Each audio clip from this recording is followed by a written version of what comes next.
Hello, and welcome to Virtual Investor Conferences.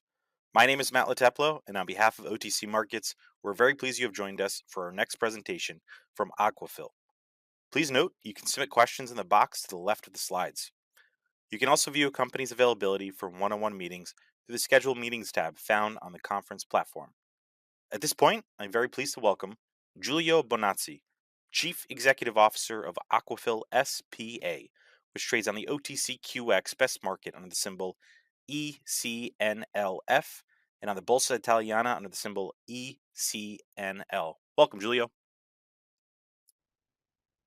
So thank you for your intro, and here is my presentation about Aquafil S.p.A.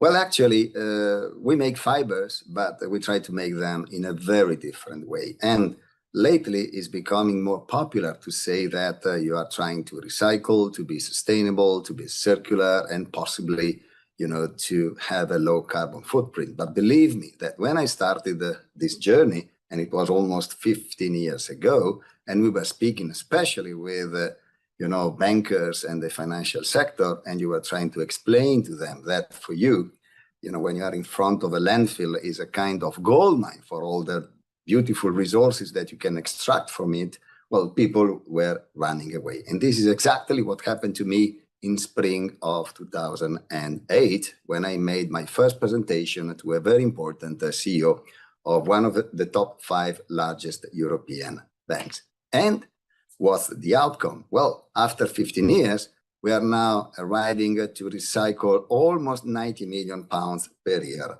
of waste, which is about 40,000 metric tons of waste. And some of them are particularly ugly, like fishing nets, used carpets, plastic scraps that the plastic world cannot or could not recycle before Aquafil invented and introduced this technology. So, as you can imagine, our desire is really to deliver solutions to the textile and the plastic world. But let me go step by step and explaining to you what Aquafil is. Aquafil is a market leader in nylon. And when I say this, I mean that we are producing fibers mainly, and among fibers, carpet yarns are the most important part of our revenues, accounting for about 72%. Textile yarns, going for apparel, swimwear, sportswear, and other applications, about little more than 20%. And then polymers, or engineering polymer for industrial molding and compounding, and also compounding lately, is the third area of business of Aquafil. But, as I said, we are trying to make them in a different way. Yes, of course, when we were born more than 50 years ago, and still today, we are using petrochemical raw materials. So the monomer, which is called caprolactam, which is naturally coming from oil. So it's a complicated process that is transforming oil into the monomer. And then we buy this monomer from big chemical giants like BASF or Advanced 6 in the United States. And we make the polymer and the fiber. In this case, actually, we are making our nylon that we sell under the brand name ECNL through what? Collection of waste. And ECNL is a 100% recycled yarn coming from plastic waste, such as fishing nets, fabric scraps, and old carpets. Of course, nylon-based. So we are not making nylon out of other waste polymers like polypropylene, polyester, or polyethylene. It's a system that is closing the loop within the nylon value chain. And is a different way of recycling. What we are normally used to see in the market is mechanical recycling. So you take a plastic waste, you melt it down, and you make another plastic that can be good, bad, better, or worse. But in our case, we return to the original building block of our nylon waste. So we return to the monomer, and this means that we can make a fiber or a polymer which is exactly identical of the one coming from oil. No differences for engineers or designers who enjoy the full freedom of making nylon products, but instead of using oil derivatives, starting from waste. And this technology is applicable an infinite number of times So it is not, for example, like bottle to fiber, and then when you have the fiber, you are forced to send the textile product to landfill. In our case, if you give it back to us, we can recycle a second time, a third time, an infinite number of times. And this with about 90% lower carbon footprint. So it's a big reduction in global warming potential of our fiber, which is, of course, trying to reach the goal of becoming carbon neutral for our society and for the textile world, but much quicker than the normally 2040, 2050, or even later than it is declared by the industry. So the raw material is represented by waste. Waste that we are today more and more collecting by ourselves. For example, fishing nets from Scandinavian countries like Norway, Iceland, Denmark, and so on and so forth. Or we are now starting shortly also in South America, in Chile and Patagonia. Or we are, of course, receiving from Alaska or North USA, Middle East, Pakistan, India, from all over the places. Carpets. Carpets is another valuable post-consumer waste stream that we are directly collecting, mostly from California, because there is a special extended producer responsibility legislation. And other scraps that can be textile trims and cuts while cutting and sewing, or plastics that the plastic world could not recycle. And the result is, of course, no waste, but beautiful products. So we deliver the ingredients under the form of fiber, or under the form of pellets, or under the form of textiles that our customers are making to companies for the fashion industry like Gucci, Prada, Stella McCartney, Burberry, and many, many others. We have more than 2,000 fashion brands that are today using ECNL as their flagship product. Or we sell fiber to the carpet industry, to customers like Interface, Taquet, and many others in Europe, USA, and Asia Pacific until Japan. Or we deliver the pellets for making beautiful design products like this chair, which is made by an important customer in New Zealand. It is called Noho chair, that is then going to the market. And this is really the base for developing real circular economical solution. Let me spend a minute to explain the difference between linear, recycling, and circular. Linear is easy: take, make, dispose. So you take raw materials, you make products, and you throw them away when you are not happy to use them any longer. Because most of the time they are not, finished from a performance standpoint, but sometimes aesthetics or fashion is making them old. Recycling is when you are able to make it once or twice. Like you take a bottle, you make a fleece, but then when the fleece is gone, is used, you throw it away. Circular is when you are able to perfectly retain the value of the raw material, which is exactly what we are doing. So the concept of waste in the circular economy does not exist. You are able to make products at zero waste, so recovering all the pre-consumer waste that is normally generating while making the fibers or the textile product, and you are able to recover also the final product at the end of use and of life. This is clearly the target for tomorrow. And here you can see the many different results that we have made to get there, like developing the closed-the-loop cutting-edge technologies, adopting a life cycle approach, developing the ECNL regeneration system that actually started up as an industrial operation in 2011, also creating a foundation called the LTCs for promoting the knowledge that in reality we can make things different, that we can make fishing nets and recycle them, not necessarily we have to throw them away. And we have also built a carpet recycling plant in Phoenix, Arizona, which is having a capacity of about 35 million pounds per year of processing of used carpets. And we are now started to collect directly our carpets, not only in a metropolitan area of Phoenix, but we have 3 collection points, and we are soon opening the 4th one in California between San Diego and Los Angeles metropolitan area. The next crucial and strategic step is eco-design, so-called designing for remanufacturing. So we have to reimagine innovative products created not only to be beautiful and performing, but also to be fully and perfectly recyclable at the end of life. Aquafil, as I said, is a market leader. And as a matter of fact, our revenues are, I would say, well, split between Europe. Of course, 20 years ago, Europe was 100%. And today, Europe is accounting for about 53%. USA, we started up our venture in the North American continent at the beginning of this century. And this is today already reached the 32% revenues. And Asia Pacific, which is the last geographical area where we have developed our business, and the one which together with the United States is growing fastest, which is about 15% of our revenues.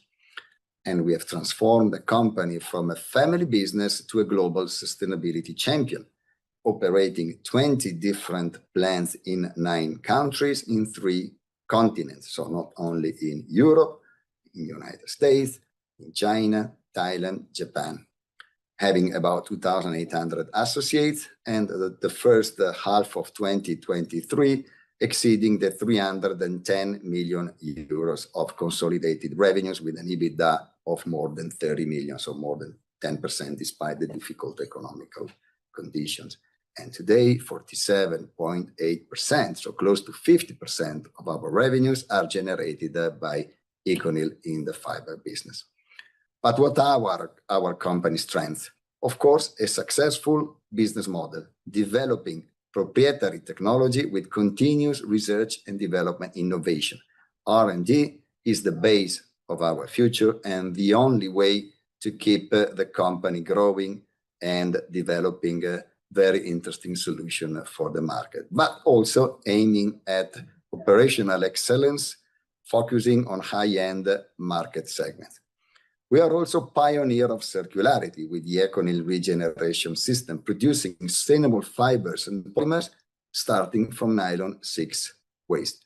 And also we are local. Yes, we are a global company, but operating local production units. So we are producing in Cartersville, Georgia, or in Rutherford College, North Carolina, for servicing the American market of carpets and textiles. So we are not producing in Europe for the United States or in Europe for Asia, where we have Japan, Thailand, and China. And this, of course, has protected us last year during the terrible crisis driven by the super high energy cost that we suffered in Europe, also as a consequence of the war between Russia and Ukraine. We are, of course, also a company that is highly focusing on ESG targets, even though, let me remember you that ESG is a metric that is measuring the risk of the company. It is not measuring the real environmental performances of the company. Yes, in the future, maybe they will also get closer. The two things will get closer, but presently measuring ESG means to reduce the company exposure to compliances coming from different part of environment, social, and governance requests. So our targets are generating 60% of revenues by ECNL, but not in 2050, but at the end of 2025. I honestly don't care much about pledges that are going for so long, because I am too old, for being here in 2050, and I believe that nobody will remember who has pledged for these targets. To collect more than 35 metric tons, which is about 80 or more than 70 million pounds of post-consumer waste annually, and of course to assure gender quality in recruiting and career development and monitoring groups' key suppliers through audits and or due diligence, which is particularly important because, of course, when we are buying petrochemical derivatives, we are sourced by huge chemical giants like BASF, So, okay, we can go and audit BASF, but I am expecting that they are respectful of the legislation. But when we are collecting fishing nets in India or in Africa, we have to be very careful that, of course, they are not using children for collection and that they are adopting working standards that are, let's say, respecting the human being. Then, of course, another target is to joining the science-based target initiative, setting our greenhouse gases reduction targets. And in the meantime, we have reached a lot of results, like reducing more than 16% in Scope 1 and Scope 2 emissions with respect to 2021, buying, when available, electricity coming from renewable resources, but we are also generating from natural gas into different plants of ours, reducing water consumption of more than 20% in comparison with 2021, and recovering more than 90% of waste through recycling or energy recovery. And also, we have been the first company starting up a plant-based nylon demonstration plant in Slovenia next to our ECNL regeneration system, which means to produce the very same nylon, but instead of petrochemical, coming from plant-based raw material, mainly sugar and sugar derivatives. Social, we have got an 18.5% increase in number of female managers in comparison with 2021. And since this year, the chairman of our company, actually the chair of our company is a lady, is a female, increasing 2.2% in hours of environmental training with respect to 2021. Doubling welfare budget with respect to 2021, approving of global parental leave policy, especially important for United States, and drafting of human rights policy, which has just been approved by the board a couple of weeks ago.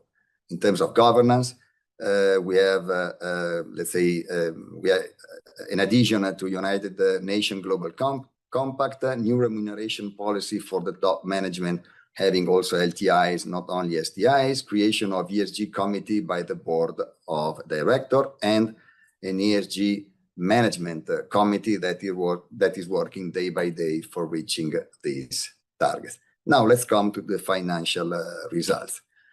Unfortunately, the first semester of this year, we have seen a drop in our revenues. This is because last year it was overheated as result of exit from the COVID period, and also there was an incredible rise in raw material prices driven by the global logistical crisis that could not permit goods to move freely and easily from one continental area to the other, as well as, of course, the energy crisis that have created a big increase in raw material. Nevertheless, our EBITDA margin has exceeded the double digit, so more than 10%, so more than 31 million euro, even though, of course, with a big drop in comparison with the first semester of 2022, that has represented our record year.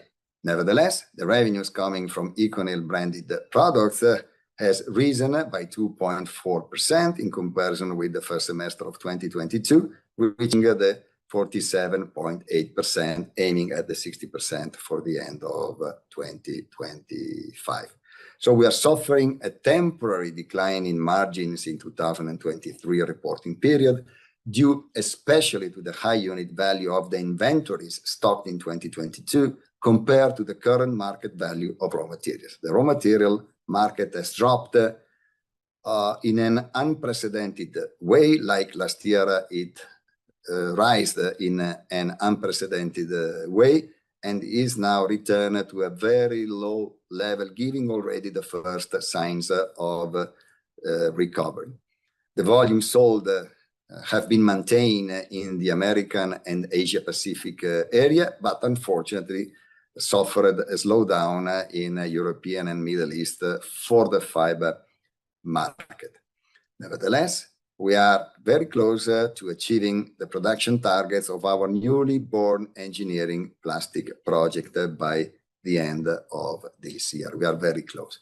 So, As you can see, our sales have dropped of about 10.7% in comparison with the same period of last year, and 11.9% in the second quarter. So the second quarter has been even a little worse than the first one, but we are seeing now the first recovery starting from September until the year end. This mainly driven by lower demand in the EMEA area, while in USA and Asia Pacific, we have stayed more or less at the same level. The EBITDA has been lower due to high unit cost of the raw materials and decline in volumes sold, which is, of course, the high unit cost of the raw materials, a temporary influence that it should not repeat in 2024. And the net profit has been lower due to the strong decrease of the EBITDA and, of course, the increase of the net financial cost because of the interest rate rise as a consequence of the movements of the different central banks. The net financial position has remained practically stable because, of course, in the meantime, we have concluded our CapEx, our capital expenditure cycle. So next year, we should, let's say, more easily focus to a reduction of the net financial position for 2024 and 2025, but still remaining at the level which is respecting our financial covenants. Let me conclude now with our brand manifesto. So I want to share with you the vision of our company, which is design better to do better. So we don't want only to design beautiful products, but without, let's say, considering the consequences that these products are creating to our society and to our environment. And we want to be conscious innovators, but still maintaining an attitude of beginners. Even though we are pioneers, we cannot be arrogant and believe that we are the only one that can deliver or who can deliver this kind of solution. And we want to leverage performance, but reducing the impact, the environmental impact on a global scale. Of course, we have to listen to the markets, even to the financial markets, not only to our customers and suppliers, and have the possibility of and the capability of stepping out of our comfort zone because we need to set new standards. Please consider that the textile industry is already today one of the most polluting industries in the world. There are researches that are saying that more than 10% of the global CO2 emissions are already coming from the textile industry. And while other industries are acting very quickly to reducing the impact, that the textile industry is still not moving fast enough. So if nothing changes in a few years, we will be the most polluting industry in the world, which of course will not be permitted by the legislation and the market, in the future. So we need to set new standards, but working in a collaborative way inside our company and also outside. Eco-design means to work with the entire value chain, from collection of waste until, of course, the production of ready-made products, having the end in mind. But nevertheless, we have also to be visionaries. So we must try to, let's say, arrive to solutions before our competitors, trying to deliver solutions to our customers that our competitors are not able to deliver, like the ECNL system, which is by far the, let's say, most advanced one. And we envision the goal of a sustainable future to achieve it, driven by the responsibility to change the world one choice at a time. And with this, to come full circle and create our story. So with this, let me conclude and thank you for listening to my presentation. And I am, of course, and we are, of course, ready to answer to your questions in case you want to send them to us or you want to comment.